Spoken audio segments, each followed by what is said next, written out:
Бәріңе сәлем достар, сіздермен мәңгілік футбол арнасы. Біз сіздермен футбол әлемінің соңғы топ жаңалықтарымен бөлісуге дайынбыз. Бізге қолдау көрсеткіңіз келсе, лайк басып, каналға тіркелсеңіздер жеткілікті. Біз видео шығаруды тоқтатпаймыз. Олай болса, көп созбайық, біз бастаймыз. Туриндік Ювентус Атлетико Мадрид пен Альваро Моратаны сатып алу бойынша келіссөздер жүргізіп жатыр. Жалға алу келісімінде ойыншыны 35 миллион еуроға сатып алу мүмкіндігі қарастырылған. Бірақ Ювентус ойыншы үшін 35 миллион төлегісі келмейді. Себебі Мората Ювентусте ойнап жүрген 2 маусым ішінде Атлетико 20 миллион еуро табыс тапқан. Ювентус ойыншының бағасын түсіргісі келеді, бірақ әлі жолдары болмай жатыр. Tutto Sport басылымының хабарлауынша Ювентус басқа да нұсқаларды қарастырып жатыр. Туриндіктер Габриэл Жезуске қызығып отыр. Бразилиялықтың өзі ұзақ уақыттан бері Арсеналмен келіссөздер жүргізіп жатқанына қарап, бұл трансферді жүзеге асыру зебралар үшін қиындыққа соғуы мүмкін. Егер Жезус әрдайым негізгі құрамда ойнай алатын болса, ойыншы қарт сеньор сапына ауысуға дайын. Жезустан бөлек туриндіктер Тимо Вернерді де бақылап отыр. Барселона Бартемеудің кесірінен қарызға белшесінен батқанын бәріңіз білесіздер. Қарыздың көп болғаны соншалық Барса тіпті еркін агент статусымен жүрген Кристенсен мен Кессені де командаларына қоса алмайды. Бұған дейін Ла Лига президенті Тебас сұхбатында Барселона Левандовскиді сатып ала алмайды деген болатын. Енді бұл сөзді Барсаның қаржылық бөлімінің вице-президенті Эдуард Ромеро да растады. Қазір Ла Лига ережелерінің кесірінен Левандовскиді сатып алу мүмкін болмай отыр. Бірақ егер біз оның жалақысынан 3 есе көп және бұл ауысымды жаба алатын қаржы алсақ, бұл трансферді жүзеге асыру мүмкін болады, деді Ромеро Марка басылымына берген сұхбатында.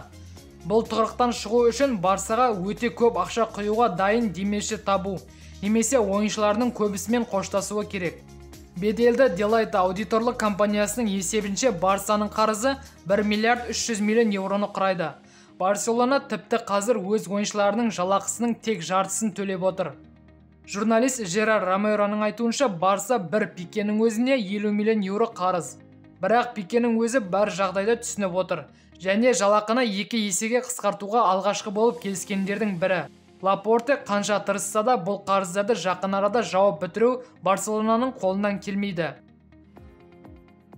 Маненің жанкүйерлерінің 70% ойыншының Ливерпуль сапынан кеткенін қалайды. Мен олар не қаласа соны істеймін. Жақында бәрін көреміз, деп жауап берді Мане бұл жаңалыққа. Осыған дейін Маненің Баварияға ауысатындығына күмән болмаған. Бавария сенегалдыққа жылына 20 миллион еуро жалақы ұсынып отыр. Бірақ Мане үшін таласқа мадридтік Реалда қосылды. Тода Фичахес басылымның хабарлауынша ойыншының өзі Ла Лигада өнер көрсетуге қарсы емес және Реал сапына ауысқысы келеді. Ал Реал болса Мбаппенің орнына ойыншы іздеуде. Реал сенегалдыққа бұрыннан қызығып келеді. Ал 2020 жылы мадридтер ойыншының агентімен де келіссөздер жүргізген. Реал Манеге Бавария ұсынған жалақыдан көбірек беруге дайын, бірақ нақты қанша екені әлі белгісіз. Мохаммед Салахтың Ливерпульмен келісімшарты 2023 жылдың жазына дейін жарамды. The Athletic басылымның хабарлауынша мысырлық осы жазда трансферлік терезеде Ливерпульден кетпейді. Бірақ келесі жазда командасын ауыстыру мүмкін. Салах өзінің жалақысының көтерілгенін қалайды. Қазір Ливерпуль мен Салах арасында келіссөздер жүріп жатыр. Қызылдар ойыншының жалақысын 15%-ға көтеруге дайын. Бірақ Салах үшін бұл өте аз. Келісімшарт мерзімі бойынша да қиындықтар туды. Салах 2 жылға келісуге дайын. Ал Ливерпуль болса бұл мерзімді 4 жылға дейін ұзартқысы келеді. Егер мысырлық Ливерпульден кетуге мәжбүр болса, онда АПЛ-де қалғысы келеді. Бұған дейін ойыншыға лондондық Челси қызығып отырғаны хабарланған. Егер бұл трансфер орын алатын болса, онда бұл Челси үшін өте сәтсіз трансфер болмақ. ПСЖ басшылығы клубты басқаруы мүмкін бапкерлердің тізімін жасады. Бұл тізімде Кристофер Гальте, Рубен Аморим, Сержу Консейсау және Тиаго Мота бар. Конте мен Зидан бойынша келіссөздер сәтті аяқталмағанына байланысты, осы төртеуінің бірі клуб тізгінін өз қолына алуы керек еді.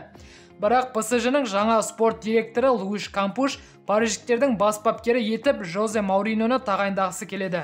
Беделді The Telegraph басылымның хабарлауынша қазір катарлықтар расында да Жозе Мауриньомен келіссөздер жүргізіп жатыр. Кампуш Моурамен Реалдан бері таныс және қазірде жақсы араласады. Сондықтан португалдықтың Парижге келуі әбден мүмкін.